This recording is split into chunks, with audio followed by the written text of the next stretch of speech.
le fait de manger, la nourriture, elle est juste là pour nous donner de l'énergie et pour reconstruire notre corps. Le corps, il doit renouveler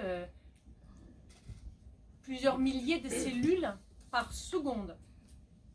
Donc c'est des millions et des milliards et des billions de cellules lors de votre vie. Il y a des cellules qui vivent très courtement, en fait, comme les cellules de l'intestin, c'est 2 jours, et puis après, les cellules osseuses, eh ben, c'est 10 ans. Mais un os, ça se renouvelle. Et tout ce que nous mangeons au quotidien ne sert qu'à ça.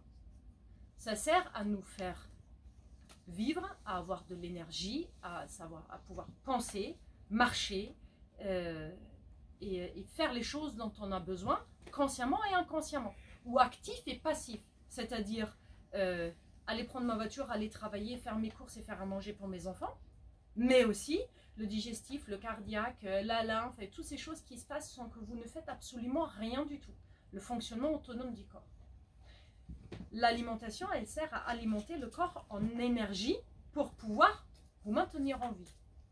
À partir du moment où vous mangez mal, le corps a moins d'énergie. À partir du moment où vous arrêtez de manger, à part avoir les capacités de vous nourrir de lumière, hein, mais on n'y peut-être pas encore,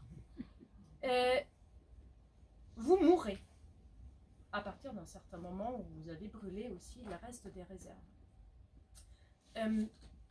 Donc la qualité de vos aliments influe au quotidien sur la qualité de votre vie.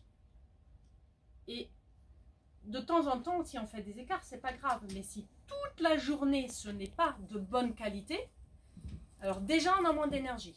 Et après, ça commence à s'inscrire dans les chairs et dans la matière. C'est-à-dire, quand on a mangé mal pendant 2 ans, 3 ans, 4 ans, eu trop de stress, trop de courses, trop de ceci, trop de cela, il y a un moment donné où chaque partie des cellules s'est renouvelée avec de la moins bonne matière, avec de la moins bonne énergie. Donc si vous avez une cellule par exemple qui vit 5 ans, ben là il va falloir la renouveler au bout de 3 ans. Mais parce que tout simplement elle n'est pas bien construite. Donc ça fatigue le corps, il va devoir faire plus. Donc vous avez toutes les dégénérations, ce qui arrive, les maladies dégénératives, des fatigues, des problèmes fonctionnels. Et c'est pour ça que j'incite tout le monde à prendre soin. On ne le dit pas assez souvent, malheureusement les médecins ne le disent jamais, jamais.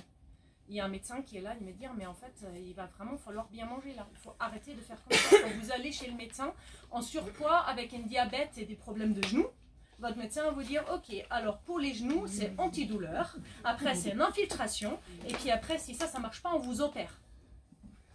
Et puis après pour le diabète c'est la metformine.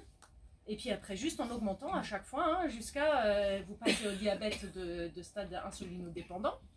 Et pour le surpoids, ouais, il faudrait que vous bougiez un peu plus.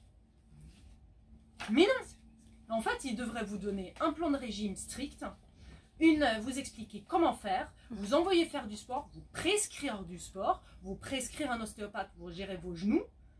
Et voilà, et puis après, surtout, vous amener sur le bon chemin pour que vous appreniez à bien faire et que en fait, la glycémie dans le sang, elle descend toute seule.